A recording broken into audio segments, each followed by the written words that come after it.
Komið sæl og hjartanlega velkomin hingað að rauðaborðinu. Það María Lilja sem að heilsar ykkur hér á þessum fína fimmtudegi þegar 5 dagar eru til jóla. Nú, það eru ekki bara jólin sem að beðið er eftir, heldur eigum við hér von á okkar fornu hefð, vetrarsólstöðum, en hingað er mættur til mín, engin annar en Hilmar Örn, allsherjargoði, komdu sæl. Sæl. Og velkomin. Sæl.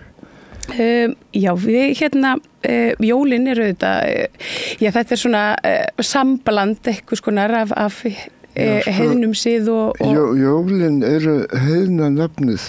Einmitt. Því að eitt af nafnum Óðins eru jólnir, en þessi hátíð hefur verið haldin í öllum samfélögum og öllum tímum.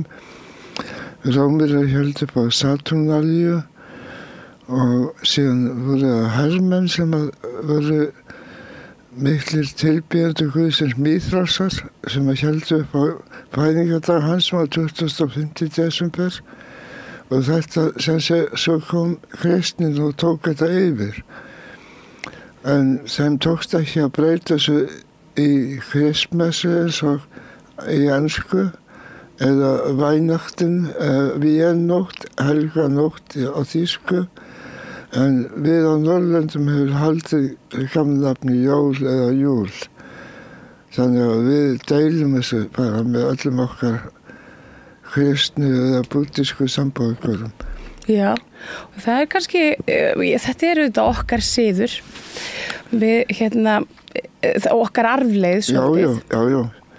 Og það er svona þessi heiðna pæling að vilja drakka út jól, hún hefur haldist ansi vel, menn gera það stundum.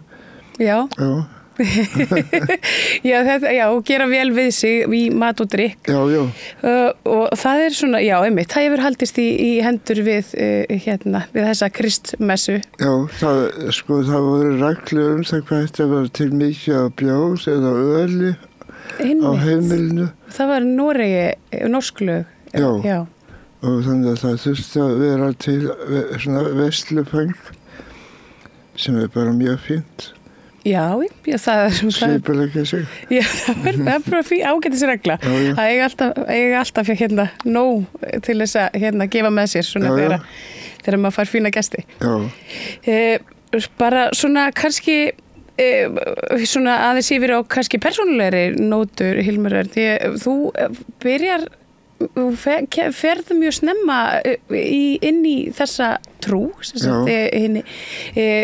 okkar sið. Já. Það er bara 16 ára? Já, ég mætti bara á 16 ára afmælisdaginn minn og skráði mig í Ásatrúarfélagið. Ásatrúarfélagið var ekki mjög gamalt þarna á þessu tíma? Það var rétt rúmlega 1 árs. Já. Þannig að þetta var bara fyrir mér var þetta lífsnauðsyn.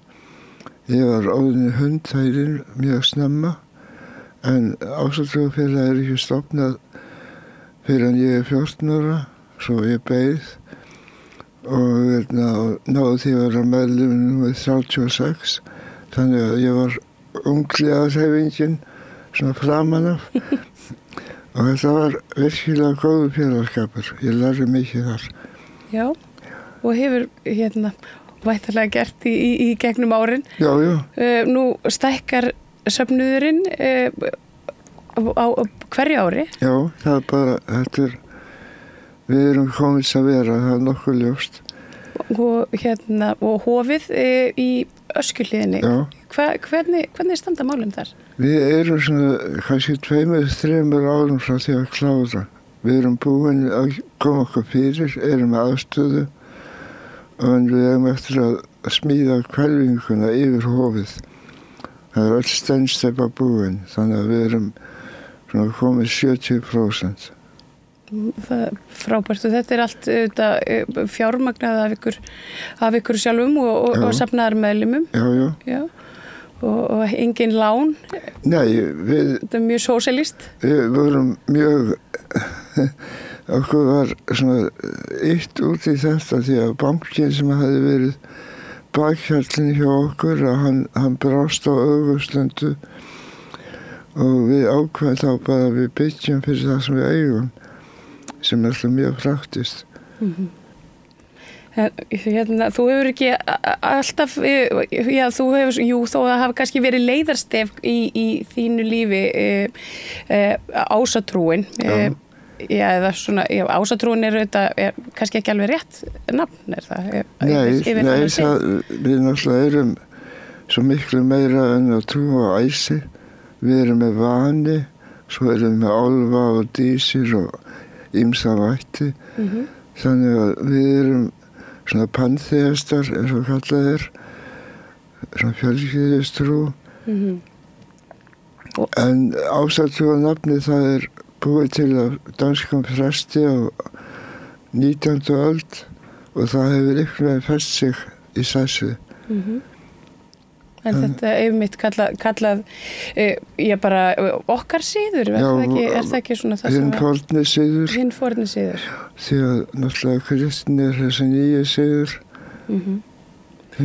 Og það, náttúran tengist mikið hérna inn í. Þetta er svona náttúru trú, að trúa allt sé lifandi í kringum okkur og það sé eins og ég segi álfar og dísir og ýmsar huldaverur sem eru með okkur, sem er eitthvað sem hefur verið í flestum samfélögum og við erum mjög svipuð eins og Indjánum í Ameríku og líka því að við erum með svona hrekkjáttan guð sem er Loki, en er Coyote hjá þeim, þannig að við erum með mjög skemmtilega svona guði og verur.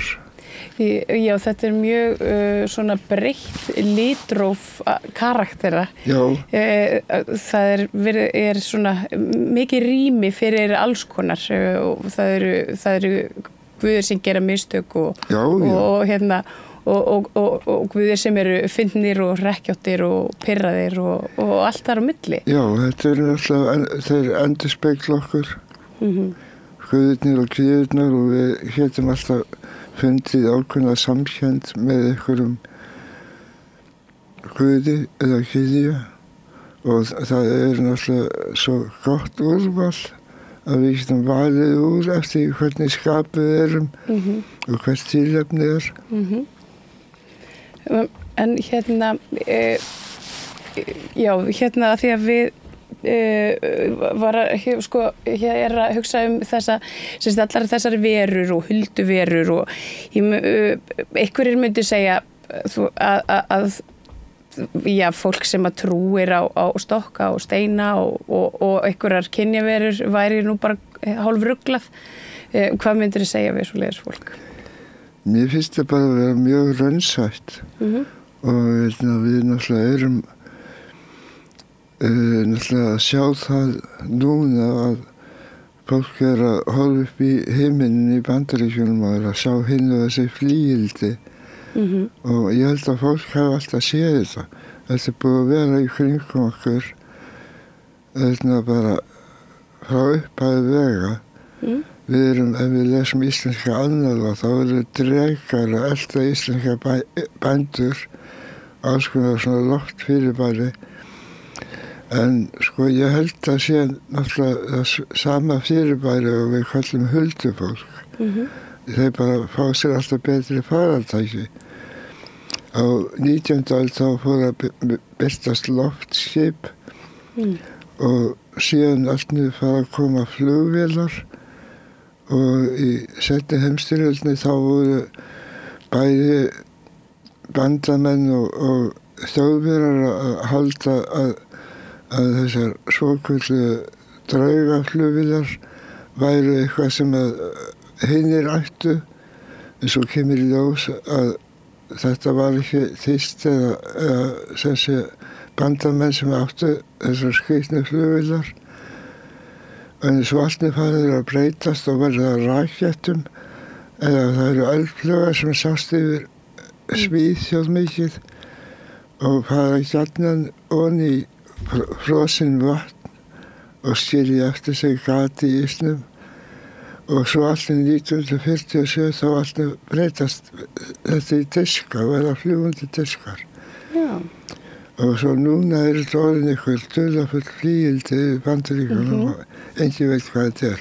Einmitt, það skammdæðlisfræðin, hún útskýrir þetta svona með að ekkert sé raunverulegt og allt sé raunverulegt einhvern veginn og að hlutir séu ekki til nema að það sé vitund á bakvið sem fylgist með þeim og horfi á þá. Þetta er frægi köttur Schrödingers. Akkurat. Að bara með því að fylgjast með hlut þá breytur ferlinu og það er raunverulega þín vitund sem er að skapa heiminn á hverju sekundu. Þannig að þetta við erum loksins að koma með einhverja mjög flókna útskýringu á einhverju mjög flóknu fyrirbæri sem er hjá okkur alla tíð. Já, og það er alltaf gaman að skoða þessar kenningar. Og líka bara hvernig vitundin getur haft áhrif á umhverfi okkar sem er náttúrulega annar eðlisfræðingur Wolfgang Pauli, hann setti fram kenningu með Carl Gustav Jung það sem að kalla synchronicity eða svona merkingar bærar tilvíðanir, hvernig við getum kalla fram tilvíðanir í kringum okkur. Og þá er komin útskýring á því af hverju galdur virkar. Bara með því að hugsa sér hluti þá hefur áhrif. Einmitt. Já. Og það er einmitt, þegar maður tengir sig inn í alheiminn og nú er þetta svona, rauði þráðurinn í flestum trúarbrögðum er einmitt þetta, þessi að tengja sig inn í alheiminn og vitundina og með því að trúa hlutunum og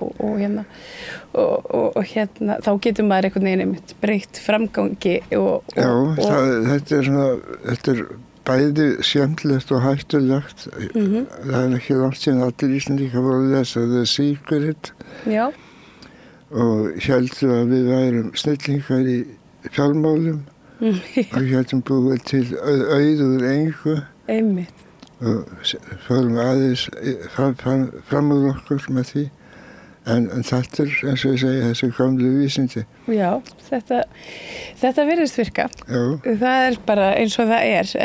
Nú hafa allavega eins og til dæmis í þjóðkirkjuna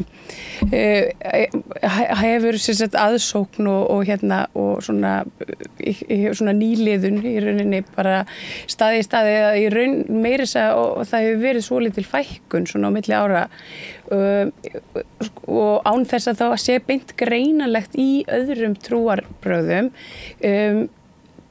Hvers vegna heldurðu að þetta sé og er þetta gott eða slæmt? Mér finnst það ekki gott því að við erum að raunverulega breyta okkar samfélagssáttmála því að þjóðkirkjan er ríkur hluti af íslensku þjóðlífi og ég er fæddur inn í þjóðkirkjuna, ég var eyddi æsku minni mikið í dómkirkjunni.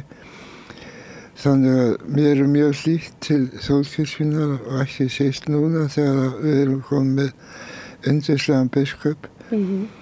Og þannig að mér finnst hún eiga mjög ríkt hlutverk og einmitt á þessum tíma þar sem að verið að halda upp á hluti þá er hún líka svo stór partur af þessari hefð okkar. Ég hlusta á jólamessuna eins og allir Íslendingar og tímasett hlutnum alltaf út frá því. En munurinn sá að ég er ekki að hósta í beinni útsendingu frá dómkirkjunni.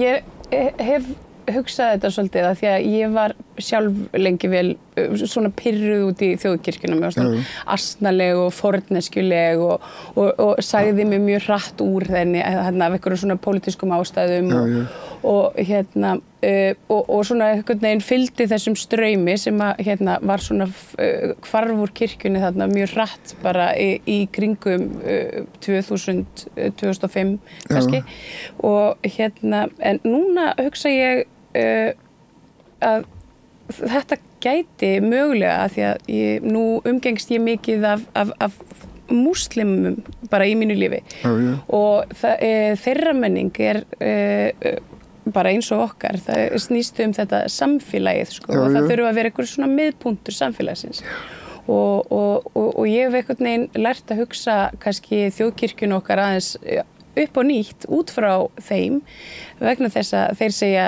við mig að það sé María, það verður að vera duglegri að rækta samfélagið þitt og þá fór ég svona að spyrja mig hvaða samfélagi þeir að tala og þá þetta sko og út frá því hef ég farið að hugsa svona þetta svona tengslarof sem hefur orðið á milli manna í íslensku samfélagi. Það er talað skautun og það svona eins og fólk einhvern veginn hittist síður, það svona samfélagsleysi. Heldur þetta geti tengst kirkjunni eða þessari úrsögn úr kirkjunni eða trúarbrögðum? Ég held að það hafi skipt miklu máli að sko barátta samkynhneigðra var dálítið í brennidepli á sín tíma og kirkjan tók víðáttu vitlausa afstöðu þar. Akkurat. Og það kom dálítið í hausina á kirkjunni því að við náttúrulega öll okkar við þekkjum samkynhneigða einstaklinga og viljum ekki sjá þau reikin út á gaddinn og að tala að hjónabandið væri á leiðinni á ruslahaugana. Akkurat.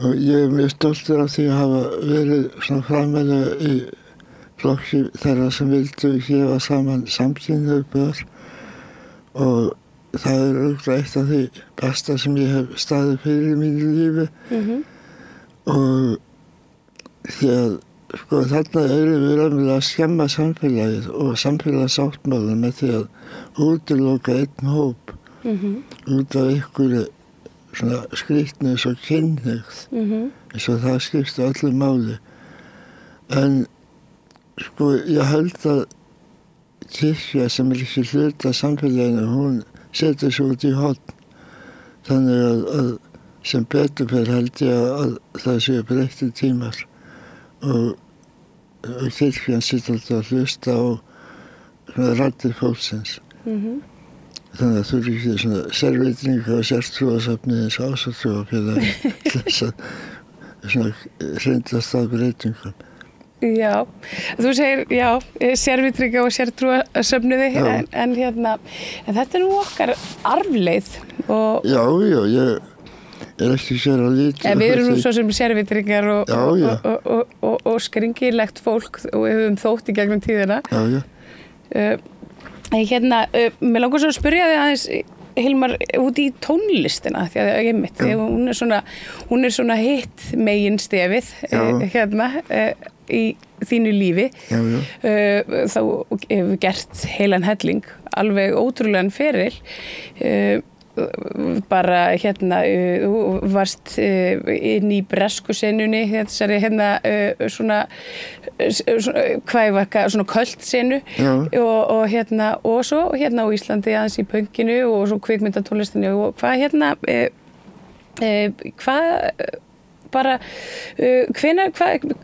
hvar byrjaðirðu í þinni tónlistarferil? Ég held ég hafi byrjað bara því að það var tónlist alltaf í kringum mig og ég var alin upp í sama húsi og Páll Ísólfsson sem var giftur ömmursystur minni og ég var með honum öllum stundum því að hann var mikið heima að æfa sig og síðan fór hann alltaf á hverjum deginir í dómkirkju að æfa sig og hann fór að taka mig með. Þannig að ég fekk að sitja við hliðina á honum á orgelbekknum í dómkirkjunni og svona var farin að kunna á stoppin, ég gat tekið þau út og inn og breytt hljóðunum og þetta var bara eins og aðrast upp í hafsjó af Bach og Pachelbel og þessum helstu tónskáldum orgelsins og þetta hafði veruleg áhrif á mig með dreymir Bach á nóttunni og hann var kallaður 50 guðspjallamaðurinn og ég held að allir eigi Bach, ekki bara kristnimenn, þó hann hafi verið virkilega kristinn og byrjaði öll tónverk á því að ákalla Guð og þakka hann fyrir þessa gáfu. En sko, ég held að við erum öll með trúarþörf. Títtnefndu Carl Gustav Jung, hann vildi meina að trúarþörfin og hvötin til að trúa væri jafn mikilvæg og kynhvötin og svo hvöt að komast af, sjá fyrir sér og sínum. Og ég finn alltaf mikið fyrir því ég þarf að hafa eitthvað miðju í mínu lífi sem svona trúin. Og auðvitað fær maður ýmsar skringilega leiðir, en ég held það að vera svona servitur og enda sem fóstuðumaður í sértrúarsöfni, það sé bara mjög lógist fyrir mig. Ég get ekki séð hvernig ég hefði farið öðruvísi að þessu. Nei. En hvernig hefur trúin, hvernig fer þetta saman, trúin og tónlistin? Þetta bara sami hluturinn. Þetta bara spurning harmoníu eða samhljóm. Við þarna setjum að sig í tengsl við sem eitthvað stærra og meira maður sjálfur. Og tónlist það sem að tekur við þegar orðin skortir vægi eða það ná ekki utan merkingu hlutana, þá fer maður í tónlistina. Þannig að þá hún svona tungumál út af fyrir sig. Og eins og ég segi, þessi hugmyndum reglu í heiminum eða harmoníu, að hún svo sterk í okkur. Já, ég sammála því. Nú kannski aðeins aftur að vetrasólstöðunum, fyrir við bara fram og tilbaka. Hvað eru vetrasólstöður? Þetta náttúrulega svona tími sem hefur svona stjarnfræði, þetta byrjun, þetta einn af þessum hverfipunktum ársins. Við erum með sumarsólstöður og vetrasólstöður og það þegar sólargangurinn lengstur og þegar sólargangurinn styrstur. Og fólk hefur fundið fyrir þessu á öllum tímum að það eitthvað sem breytist þegar sólin endurfæðist á þessum tíma. Og eins og ég segi, við erum með bara hreinlega fornleifar sem að sýna hvað þetta mikilvægt. Það eins og Newgrange á Írlandi sem byggt þannig, þetta svona steinahleðsla og það sem að sólin þegar hún rís eftir kemur upp á vetrarsólstöðum og þá lýsir hún bent inn í þessa hleðslu. Og við sjáum að Stonehenge og önnur mannvirki, alveg sem að steinafólki sem enginn veit hverju voru, að þau eru byggð þannig að þau svona sólúr.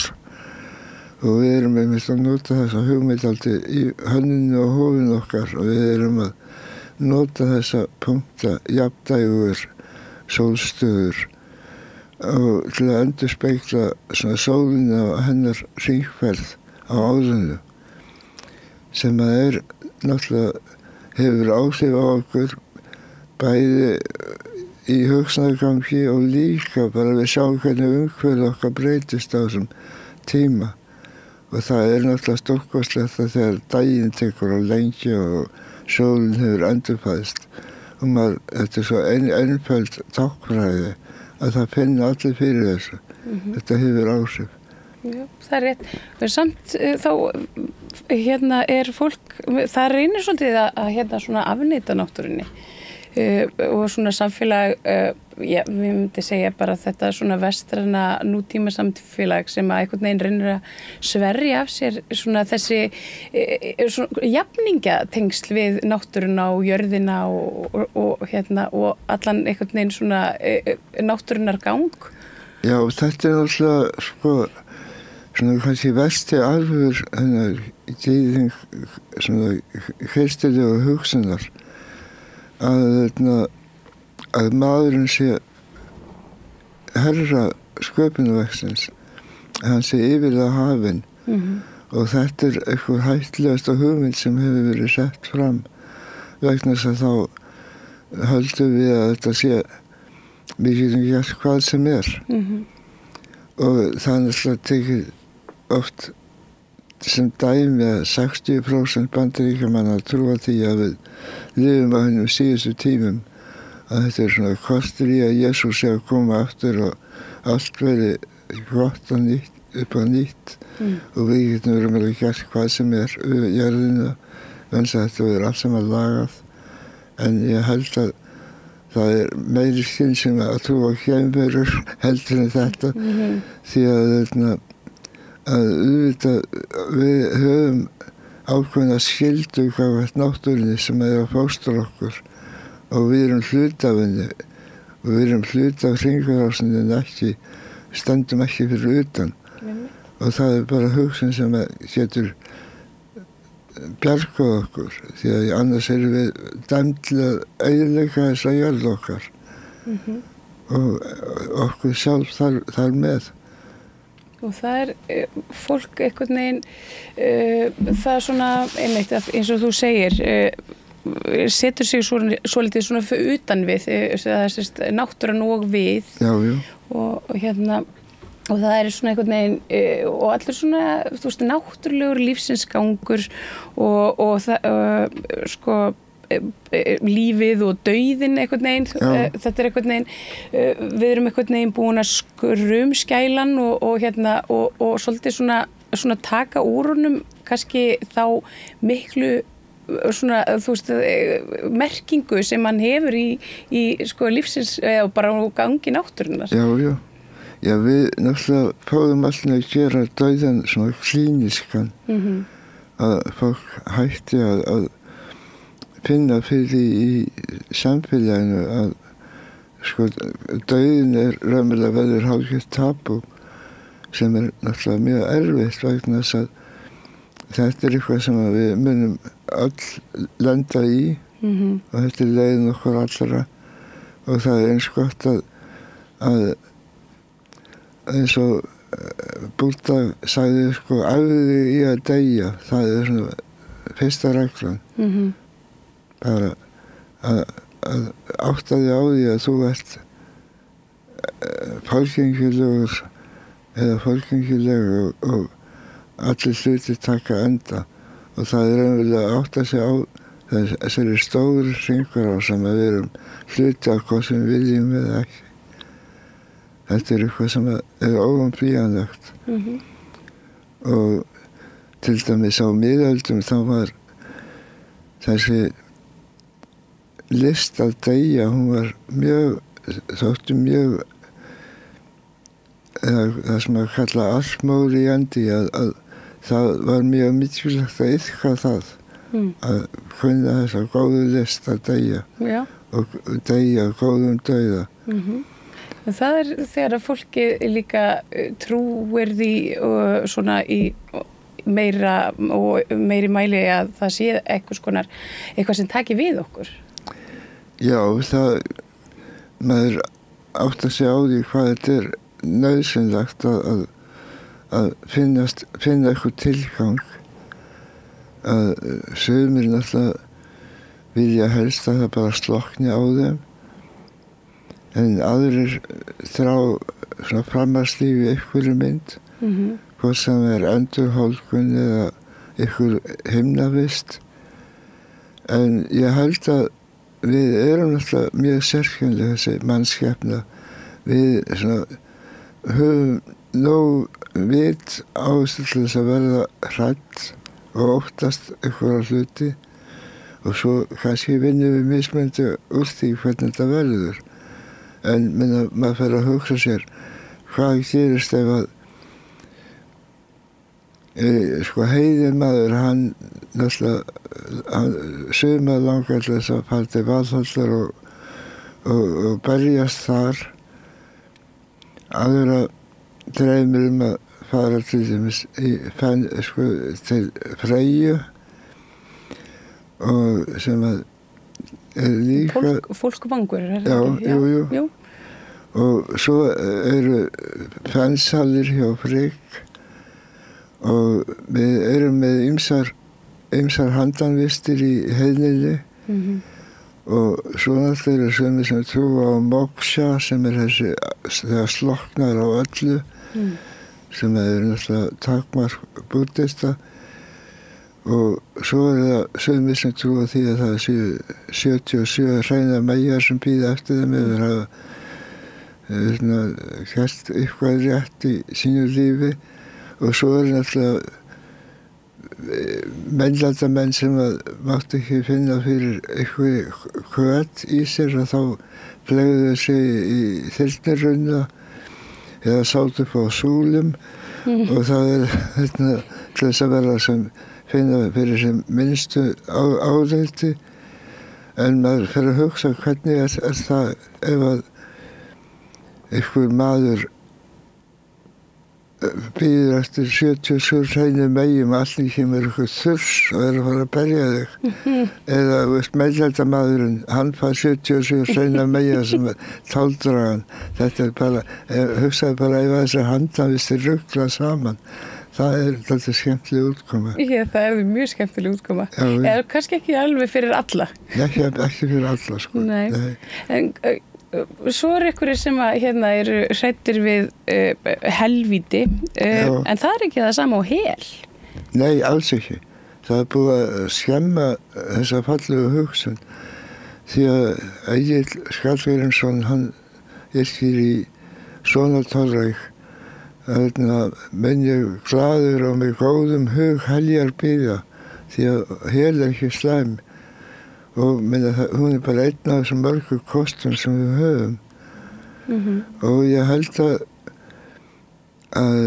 svo erum við með hinn merka sænska sjáanda Swedenborg sem gat séð himnaríki hérna megin og helvíti hinum megin við sig og þetta var bara svona spurning sjónarhald þetta allt saman til staðar allan tíman og með okkur og þetta mjög skemmtilegt að skoða mismunandi hefðir og hvað höfðar til fólks á ólíkum stöðum á ólíkum tímum og það eru ýmsar kræsingar í boði og það er líka hryllilegi hlutir ef út í það farið. Já, þannig að þú telur að það sé gott að sjá fyrir sér upp að við skildum endinn skoða að maður sé búin að sjá fyrir sér svona framhaldslífið bara í lifanda lífi. Já, ég held að það sé bara mjög heilbrigt og við erum ekki að smakka okkur með því að hugsa svona heldur erum við að auka ákveðna víðsýni og erum með fleiri hluti að velja og þetta er eins og að vera með stóran og góða matseðil og svona smátt og smátt bæta við hann hvað maður myndi nú vilja og ég með ýmsar óskir og hlakka til að sjá svona hvað verður því að þetta er svona eitthvað sem hefur verið mjög sterkt í mínu lífi síðan ég fann þennan dauðakeið sem ungur drengur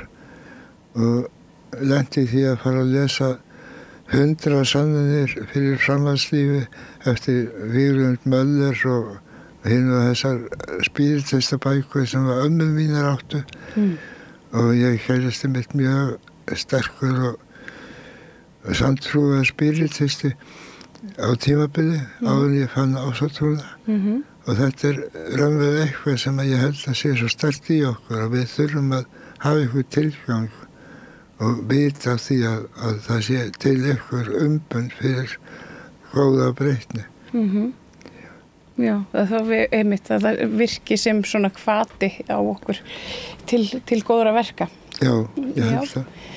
Já, og einmitt eins og að þú segir með umburðarlyndið að nú hef ég svona í mínum persónulegu störfum þar sem ég með sjálfboðaliði með flóttafólki og tala mikið við innflytjendur. Það er ákveð bakslag greinum við í svona hatursorðræðu það er ömurlegt að fylgjast með því.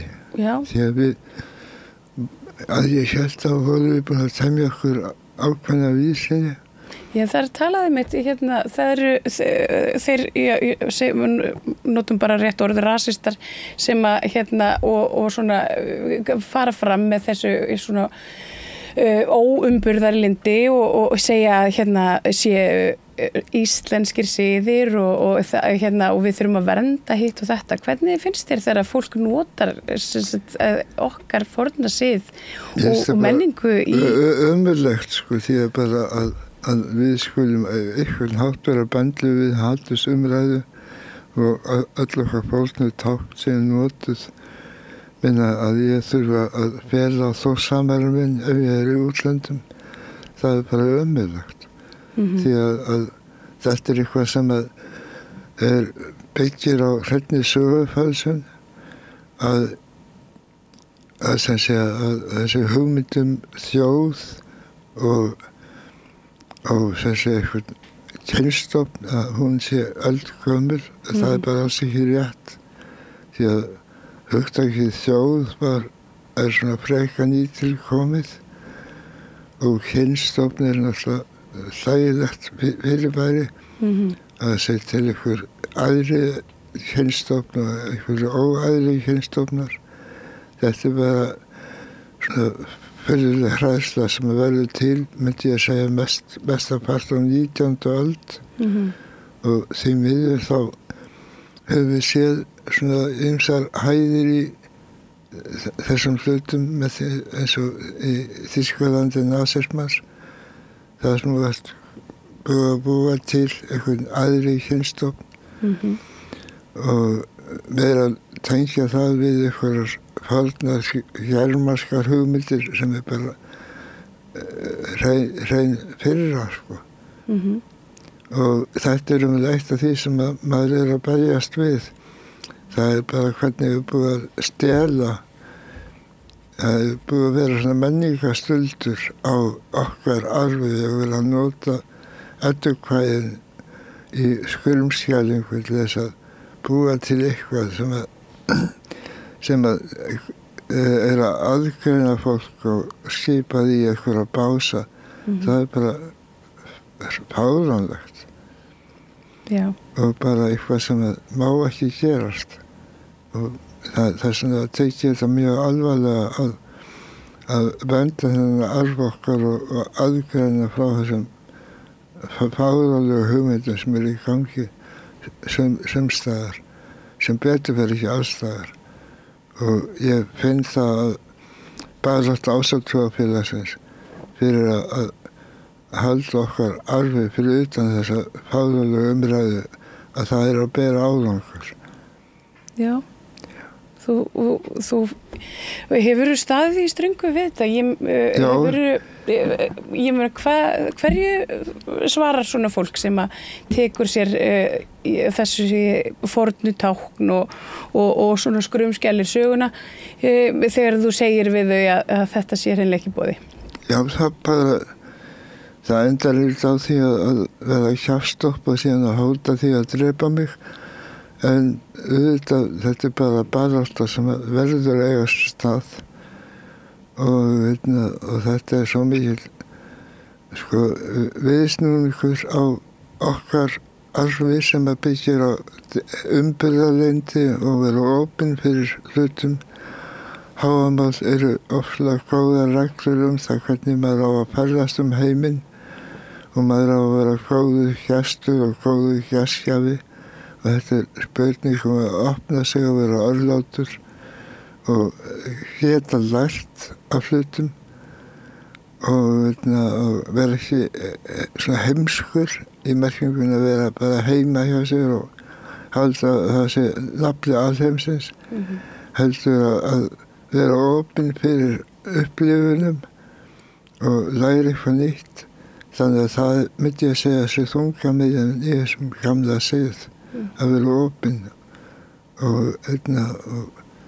bara vera heiðarlegur og opinn. Nú hefur svona trúnni oft verið spyrnt saman við galdra.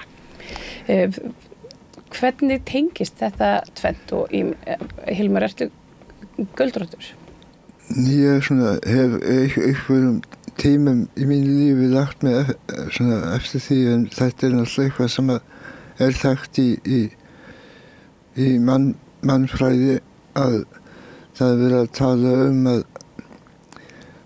að eitt stigið í að búa til trúarbrögð, það sé að fara í gegnum galdur, og síðan er oft aðgreining á því sem er kallað dulhyggja eða mystík, og að galdur er aðgreindur frá mystík, en ég held að þetta sé sami hlutur. Ég held að galdur sem allir trúa á verða trúarbrögð, og það er bara spurning hvort þetta er einn maður eða margir.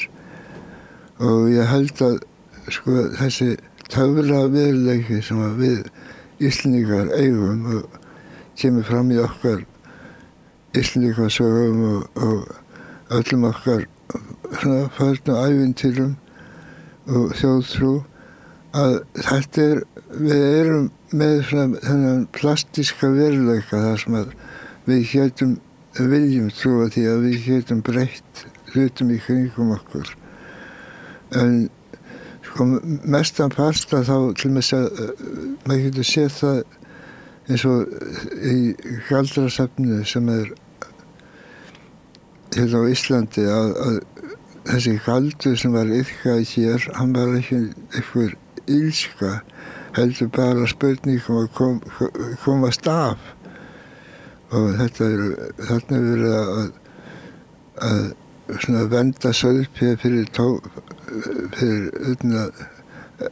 refunum og því. Og þetta er bara, þetta gengur út á uppskeru og að fæða sem flest lömb. Þetta er bara spurning að komast af í sínu umhverfi. Og þarna er maður að reyna að temja umhverfi með hugsuninni. Aftur er við komin á skammtafræðina með því að skoða ferlið, þá breytir maður því. Þetta er óvissu lögmál Heisenberg, að maður getur raunverulega haft áhrif með hugurorkunni. Já, ég trúi þessu. Já. Og ég, og maður finnur þetta, maður finnur sterkt fyrir þessu svona ef maður opnar hugun og svona leyfir sér einhvern veginn að bara vera aðeins víðsýnni. Já, og mér finnst það svo skemmtilegt hvernig þessi íslenski svona töfra veruleiki, hvernig hann hefur allt í einu orðið dálítið skemmtilega ofan á, eins og við vorum náttúrulega með mikinn aðdáanda íslensku goðsögunar og bókmennta. Borges, sem var besti rithöfundur síðustu aldar, og Borges, hann tekur þetta og setur inn í bækurnar sínar og sögurnar sínar, og síðan smittast og út, og allt einu verður til þetta töfraraunsæði sem er hérna kennt við Suður-Ameríska bókmenntir. En þetta er náttúrulega bara íslensk sveitamennska sem er búið að markaðssetja mjög góðan hátt í útlöndum. Og nú er þetta orðið svona hugtak sem er notað í bæði bókmyndum og kvikmyndum. En þetta er bara íslensku veruleiki. Þetta er töfraraunsæði. Já, töfraraunsæði, einmitt. Já, þetta er skemmtilegt. Má ég spyrja þig, Hilmar, bara persónulega, þú hefur verið að glíma við veikindi? Já, ég greindist með krabbamein fyrir 4 árum og þurfti að fara í mjög stóra aðgerð sem að náttúrulega tókst vel. Og já, líf mitt að þakka að hafa fæðst á þessum tíma það sem til þessi tækni því að ég var tekin í sundur og setti saman aftur og svona Róbo og Hilmar eftir það og það hefur líka svona auki mína auðsýni að standa frammi fyrir þessum hlut og það var eitthvað sem ég segi ekki að hafi verið óslega gott að lenda í en það var lærdómsríkt. Og hvað litið þá? Nei, bara þarna er maður að horfast í augu við sem eigin fólkengileika og fer að átta sig á því hvað skiptir mestu máli í lífinu og ég svona sá hvað skiptir mig mestu máli og núna þegar síðast árið þá var ég afi aftur og búin að eignast yndisleg barnabörn og þetta er það sem lætur mig bara að klakna og þakka fyrir þetta góða líf sem maður hefur horfa á þessi yndislegu afkomendur og þetta er bara það besta sem til Já, því trúi ég. Já. Og það sem að er svo dásamlegt við börn er einhvern veginn hvernig þau kenna manni að elska lífið. Já, það er svolítið þannig. Það er ekkert sem líkist því dásamlegt. Ég sá einhvers staðar daginn að þegar maður lítur tilbaka og minnist þess hvað það var einfalt og eitthvað neginn svona næs að vera barn þá er það ekki endilega vegna þess hvað maður var ungur heldur að maður hafi verið í núinu maður hafi verið á staðinum heldur þetta sé satt? Ég held það. Já. Og náttúrulega ég var svo heppinn með afa mín og ömmur þetta var fólk sem elskaði mig takmarkalaust og ég hef svo góða fyrirmyndir í þeim og ég svona að finna minn innri afa sem náttúrulega held ég eitt besti parturinn af mér þessi innri afi sem búin að blunda öll þessi ár og mér finnst svo dásamlegt að horfa á sjálfa mig í þessum börnum og rifja þannig upp þennan tíma þar sem maður raunverulega í paradís sem maður missir síðan þetta er eins og eitthvað sem við lendum öll í að það það sakleysi benskunnar og það lífið mitt eins og þú segir í núinu það sem allt er bara að gerast allan tíman í einu og þetta held ég eitthvað besta leksía sem til að horfa á börnin hvernig þau upplifa heiminn og taka hann inn og fara aftur í þessa paradís. Ertu að vinna eitthvað í tónlistinni? Já, sem betur fer. Ég víðáttu vitlaus ef ég kæti það ekki. Því að þetta er svo mikil bara þessi tilfinning að skapa hluti. Það er ekkert sem líkist þannig. Og bara ég gæti ekki án þess verið.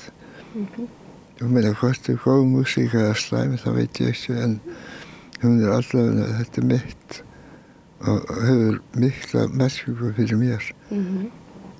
Einn trommari segir það ekki, hann segir að hann skapi bara fyrir sjálfa sig en ef ykkur fílar það, þá er það bara bónus. Það er það. Já, ég held að við erum alltaf að hugsa eins og trommarar. Það er mjög heilbrigð afstaða. Og það hér að búið til hávaða sem hefur merkingu, það er stórkostleg tilfinning. Já, það er mjög vel orðað til maður það er að búið til hávaða sem hefur merkingu er bara já, sem er mjög skemmtilegt. Kannski bara svona að lokum hvað fólk sem langar að komast í kynni við félagið og bara kannski mæta á blót eða... Já, allar athafnir hjá okkur eru opnar. Við erum ekki að beðja einhverja félagsaðild, þannig að við verðum með blót núna á sólstöðunum 21. eftir 2 daga. Þannig að fólk getur kent sér þetta heima sig okkar og mætt og fylgst með. Er það ásatrú.is? Já, ásatrú.is. Og við erum, þetta er allt saman mjög barnavænt. Við passum að okkar athafnir sé bara táknræn er svo einföld að það náði allir saman hvað þeir koma. Og við, eins og ég segi, allar okkar athafnir eru opnar og við bjóðum alltaf alla velkomna. Og þær eru auðvitað í mörgum landshlutum en hér á höfuðborgarsvæðinu í Öskjuhlíðinni? Já, þá bara er gott að leggja við Nauthólsvík og labba aðeins í austur. Þá sér fólk hvað við erum að byggja hófið okkar og hér er komið þangað og tekið þátt í þessu. Hilmar Örn, allsherjargoði og tónlistamaður, galdrakarl og allt þar afi. Já, afi. Já, bara allur pakkinn. Já. Þakka kærlega fyrir að koma að rauðaborðinu og spjalla við ykkur og það er alltaf gaman að tala við þig. Já, takk fyrir að bjóða mér. Já, þakka þér fyrir og hlustendur góðir, þið tókið við og bíðið hér eftir næsta innslagi. Sósíalistaflokkur Íslands óskar landsmönnum öllum gleðilegra hátíða og farsældar í baráttu sinni á nýju ári. Þökkum stuðningin á árinu sem er að líða. Sósíalistaflokkur Íslands.